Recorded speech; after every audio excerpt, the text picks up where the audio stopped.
ମାଛ କି ମାଛ ଦେଖି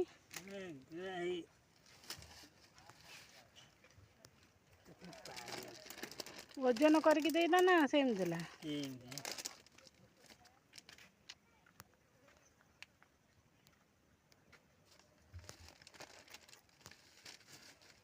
ଭଗବାନ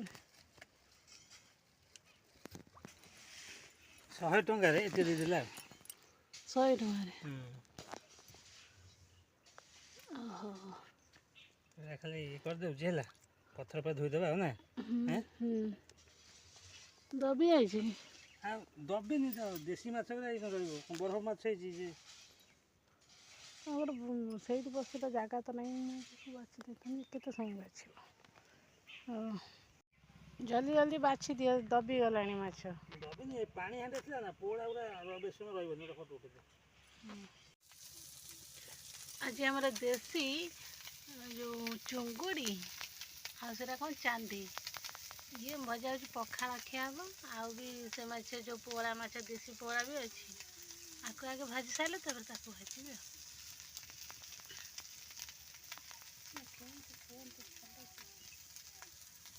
ଚୁନା ମାଛ ଭାଇ, ପଖାଳ ଭାତରେ ଚୁନା ମାଛ ଭଜା ଖାଇବା କି ଟେଷ୍ଟ। କଞ୍ଚା ଲଙ୍କା ଗୋଟେ ରଖିଦେଇଥିବ, ପିଆଜ ଖଣ୍ଡେ କାଟି ଦେଇଥିବ, ପାଖରେ ଥୋଇଥିବ, ୱା। କାମୁଡ଼ି କାମୁଡ଼ି ଖାଇବ। ଏଇ ଯେଉଁ ମାଛ ଦେଖାଯାଉଛି ଭାଇ, ଏତେ କଣ୍ଟା, ତା ବଡ଼ିର ଯେଉଁଠି କାମୁଡ଼ିବ ସେଠି କଣ୍ଟା। ଆଉ ଚିଙ୍ଗୁଡ଼ି ତ ଜାଣିଥିବେ ପୁରା କଣ୍ଟା ନୁହେଁ ଆଉ। ତାକୁ ଟିକେ ପଖାଳ ଖାଇବା ପାଇଁ ଇଏ ଯଦି ଭାଜ, ପଖାଳ ଦୁଇଟା ଆମେ ଖାଇବୁ, ଆମେ ସମସ୍ତେ ଖାଇବୁ। ଏଥିରେ କ'ଣ ଲାଗିଯାଇଛି ନା କ'ଣ?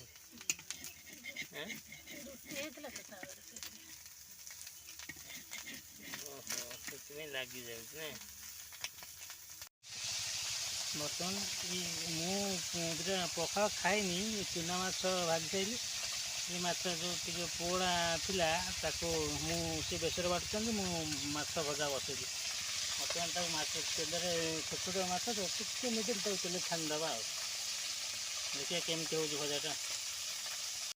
ସେ ଯେଉଁ ମାଛ ଭଜା ହେଇଥିଲା ଭାଇ, ତାକୁ ମୁଁ ଚଟଣି କରିଦେଲି। ଚଟଣି ମାନେ ଲଙ୍କା, ପୋଡ଼ା ଲଙ୍କା, ରସୁଣ ସବୁ ଛେଚିକି, ତା ଚାର୍ମ ଅଲଗା। ଦେଖିବ, ଦେଖନ୍ତୁ, ପଖାଳ ଭାତରେ ଖାଇଦେବା।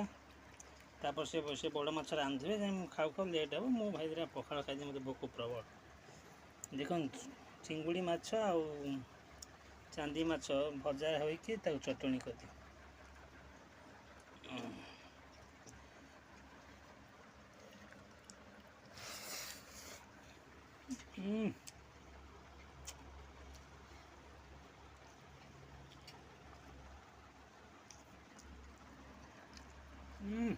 Test super taste. टिके लुणिया, टिके राग, वाह, हाँगती लगुच।